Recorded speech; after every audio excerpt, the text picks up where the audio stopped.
Today we are going to look at two licks which are in the song Luttrell, which is named after the town in Tennessee. This Luttrell is not to be confused with Eric Luttrell, who is a DJ, a dance musician, and a lumberjack in his own right. Also not to be confused with Marcus Luttrell, the beefy former Navy SEAL, who also has a movie and a book about him called Lone Survivor. Okay, so if you're not confused already, this is about the guitar song. Let's have a look.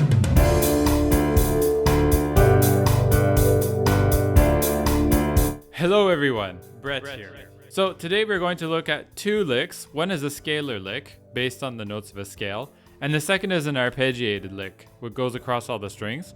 So a little bit more on that later. The first thing we're going to talk about in this little mini-series is how to practice these licks properly. I think one of the things that's super important is obviously repetition, but repetition shouldn't be the only tool in your toolbox. Repetition shouldn't be the only tool in your toolbox. The really important thing about practicing these licks properly is that you don't want to have undue attention to them when you're going to play your song. So say when you sit down to the guitar, you're not going to be thinking like, oh and so you want to have enough confidence to get there. But how exactly do we get to that point where you're not going to be always obsessing over playing the lick before you get there? I think there's a couple different strategies that we can look at practicing these licks, and this is what we're going to look at in this video. The problem I just mentioned about being really nervous about the lick before you start playing is something that Tommy Emmanuel does mention in the video, in the instructional video for Luttrell. He does talk about how you shouldn't be, you have to repeat it over and over again. Go through to that passage and all the difficult parts in it and really practice them over and over and over until you can really play them fluidly. However, I'd like to know if there's an actually more efficient way of practicing these licks rather than just playing over and over again. Because we don't all have 3 or 4 or 5 hours in the day to go hole up somewhere and just practice one single lick. What we're going to look at is the 3-step process to getting to be able to practice licks really well. The first step is discovery, second step is speed ramp, and then the third step is mastering. So the first step, discovery, this is where you figure out on the guitar the best fingering that you need to do, and also if you're using a pick, the best picking pattern that you need to do to get that rhythm. Often if you're learning a song from someone else, it pays to look at the videos of them, study the videos that they're playing, and then you can sort of imitate their picking style. However, this has some problems, and we're going to look at, in the first scalar lick, we're going to look at the problems that you can run into if you watch the Tommy Emmanuel instructional video, because he doesn't play it exactly consistently. So we'll look at that later. The second lick, the speeding up part, once you've mastered everything, you bring it up to speed, and then you can see if the lick that you're playing, if you figured it out properly with the fingering or the picking. You'll know when you start to speed it up. If there's something really messed up, then you have to go back to the discovery phase. The third step is the mastering phase, and for me this is the hardest part, because how do you know when you've actually mastered the lick? Besides going to sit down in front of a bunch of people and then playing the lick, then you're pretty sure that you haven't really mastered it until you've actually gone and done that and it's gone really well. So there's a couple different ways that you can do to master the lick. One of the things you can do is to play it really, really fast, but obviously when you're playing it fast, like you don't exactly know the speed that you have to play it to be fast enough. Like if it's blazingly fast and you want to play it blazingly fast when you're sitting in front of someone else, there's only so much you can do to speed it up. The other thing you can do is to try playing the lick with some different rhythms, some different, like say dotted rhythms, or playing it in a triplet rhythm or something like that. And that can help get rid of some of the spots where you don't have exact coordination between the right and the left hands. And then the other thing that you can look at for practicing these licks to practice them really well is to divide it up into little chunks. So you have say like 5 or 6 note bursts where you practice the lick. I like to start with the very start of the lick and the very end of the lick. So you repeat the first 4 or 5 notes of the very beginning of the lick a whole bunch of times, and then the very last notes a whole bunch of times. That way you know that the beginning of the end of the lick, the beginning and the end of the lick are both really, really solid. Lick number 1. Okay, the first lick that we're going to look at from Luttrell comes just after playing this part.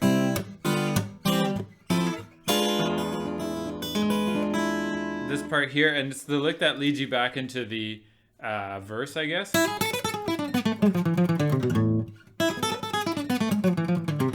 Something like that. So the way that you're going to see Tommy play it in the first part is he plays it slowly, and the problem is that his picking is not the same when he plays it slowly from when he plays it quickly. And the version I've just shown you here with the way I play it is different from what Tommy does entirely. So we'll get to that a little bit later. The first thing we're going to look at is the way Tommy plays it slowly is that he does a little bit of a sleight of hand here where he does a double down on the 4th string, and that's kind of impossible to do at faster speeds. So the way he plays it slowly is like this. He starts playing with down and up strokes. You have 0, 4, 5, 7, 5, 4 on the 1st string, and then he does a pull off here.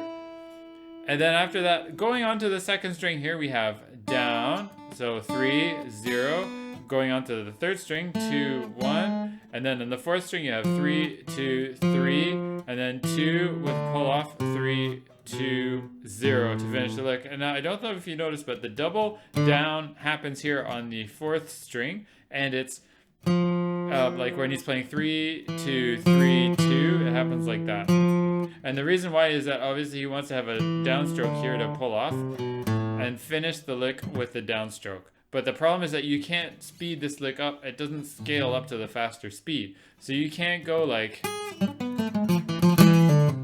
You can't play down, down, down, down, super like that and expect to speed it up and for it to sound good. You can't do that.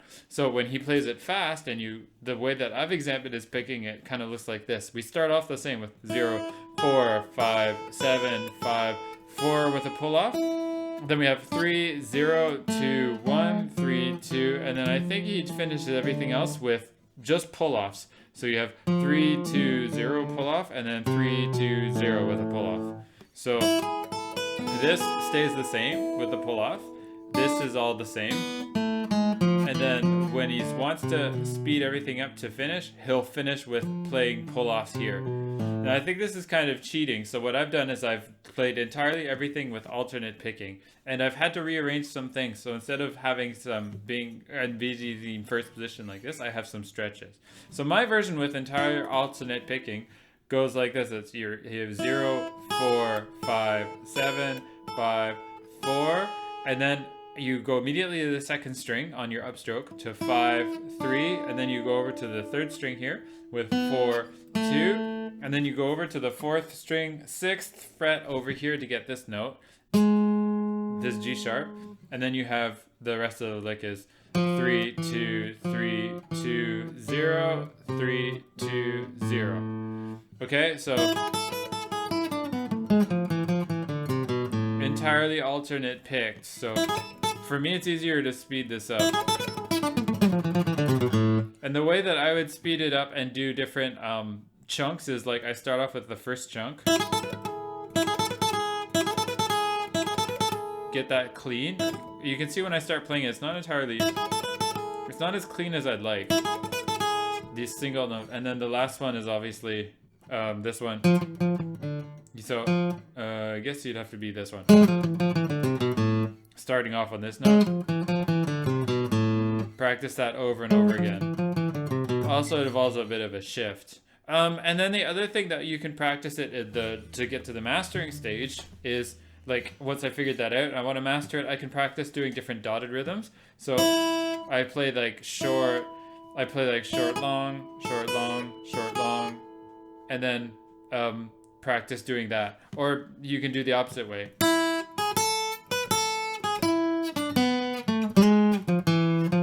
And then this was, as you can see, I wasn't ready for it. And you can really see that, oh, okay, that spot there needs a little bit more work. I wasn't ready to switch.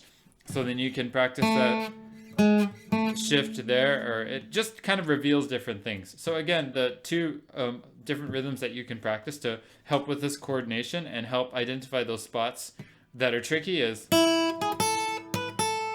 this is my favorite. And then the other way is to do it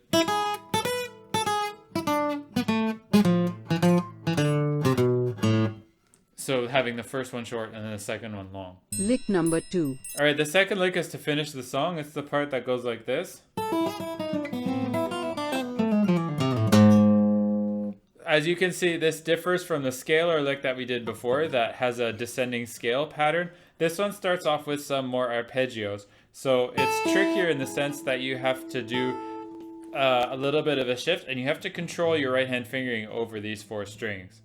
Okay, so the way that we do that is, obviously starting off the lick, I haven't changed any fingerings here at all. It starts off with this pull off here on the 5th fret, and then you have to play this G sharp note here on the 9th fret on the 2nd string. Play the 1st string open, and then you play the 2nd and then the 3rd strings, and then you play the 2nd string open, and then you play the 3rd string, and then you play the 4th string. So here there's a lot of right hand movement and a lot of involvement in the right hand, and that's where you have to practice. I mean, you can practice them individually, but it was really worth being extremely sure of what your right hand finger is going to be. The way I figured this out is that if you have to go across multiple strings, you reserve, I mean, you can start off with separate fingers, but you reserve each individual finger for each individual string. So if we start off with the 1st string, you can play it with the ring finger, and then these 2 fingers here, the index and the ring finger, can alternate next. So in the note on the 2nd string, you pluck with the index finger, then you pluck the 1st string with the ring finger, then you pluck the 2nd string with the middle finger, you pluck the 3rd string with the index. So I've gone across like that with all 3 strings. And then you pluck the 2nd string with the middle finger, and then you pluck the 3rd string with the index, and then you pluck the 4th string finally with the thumb. The rest of the lick is pretty trivial. It just involves a whole bunch of pull-offs, and it's one way for you to be able to do fast licks with your left hand without coordinating with the right hand, but I kind of consider it's kind of cheating. It's not illegal, but it's kind of cheating.